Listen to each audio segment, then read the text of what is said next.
Hey, you there? You got 3 minutes. Then join me. Let's learn how to be charismatic. Anyway, like I said, when I learn, you also learn. So I was just checking. There's so many things that gets people attracted to humanity, and charisma is one of the things. So looking at the word itself, charismatic. Growing up as a Catholic, we had this. Can I call it a sect or part of the church? Like we have those jumuiyas. So there was one that was called charismatic. I don't know why in most churches that particular small Christian community is taken up by old women, and so that is what we associate it with, old people. But then coming to think about it, now that I know what charisma means or what being charismatic means, I think it was just their way of trying to live the gospel or let other Christians learn about how to live as a Christian through the example of Christ that they have in them. I don't know if it makes sense, but I think that is what I can deduce from that. But then I have 6 ways of being charismatic. It's one of the strengths of character that people have. So it means compelling attractiveness or charm that can inspire devotion in others. All right, so compelling attractiveness, like what is it that you can do so that people are attracted in you? And we're not looking at attracted in you romantically or in any other way, but just people want to associate with you. So the first one is if you want to be a charismatic person, then we're told that you should make people feel important, and this is through the SHR method, whereby S stands for seen, H stands for heard, and then R is remembered. So what we're saying is for seen is when you're talking to people, maintain eye contact and always offer a specific compliment. So you meet me somewhere, when you're talking to me, look at me, maintain eye contact with me, and then when you're looking at me, compliment something specific about me. You can tell me, oh, perhaps I love your earrings, or just pick out something specific to compliment about that person. So you'll make someone feel good, and therefore they'll appreciate their company with you. And then there is the H, which is hard. About ask good questions. So you meet someone, they tell you about something concerning themselves, and then you ask a question out of the blues, like we think that makes someone feel listened to. So you don't just ask a random question, but at least try to ask questions within the context of your speech. And then you should also be interested, not interesting. So remember, for charismatic people, it's not always about them. It's always about the person they're with. They want to make other people feel good and feel comfortable, feel at home around them. So be interested, not interesting. So it's not about you. And then for the R, remembered, this is follow-up. So if you met me today, I told you something, you meet me tomorrow again, you can come on, yesterday you mentioned this, how is it going?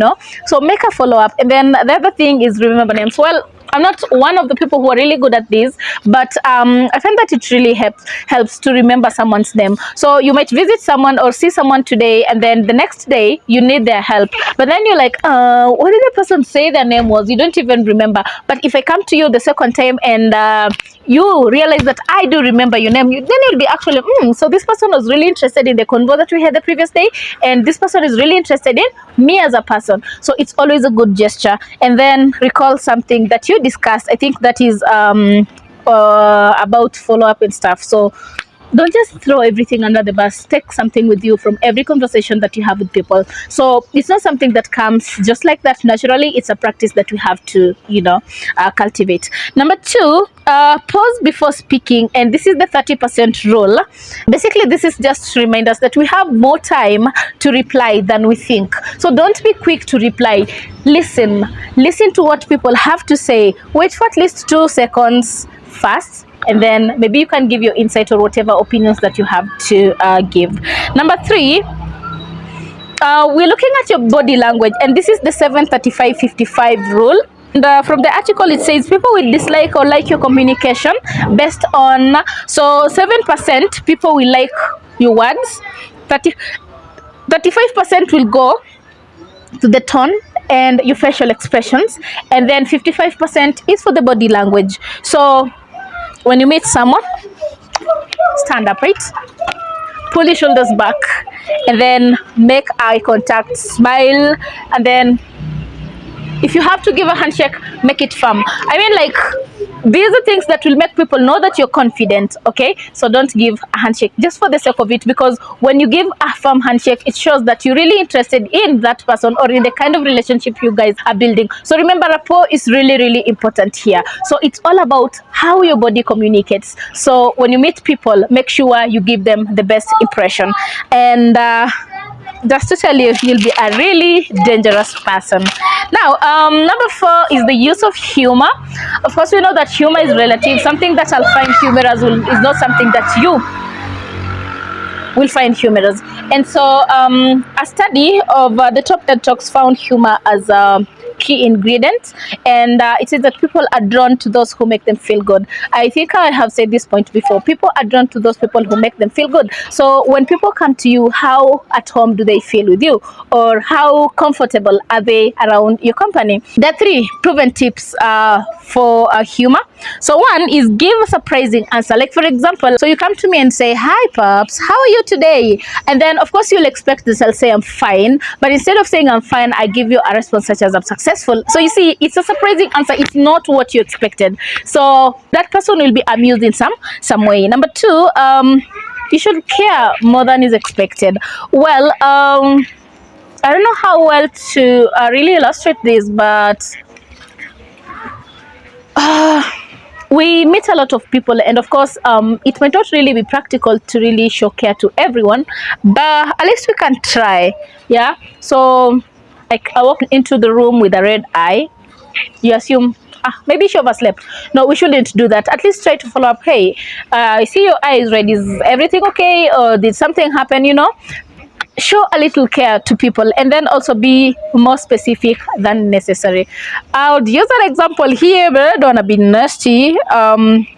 But sometimes, most people are always afraid, or most people always want to act appropriate before other people. And so you find that they're afraid to say out some words loud in public.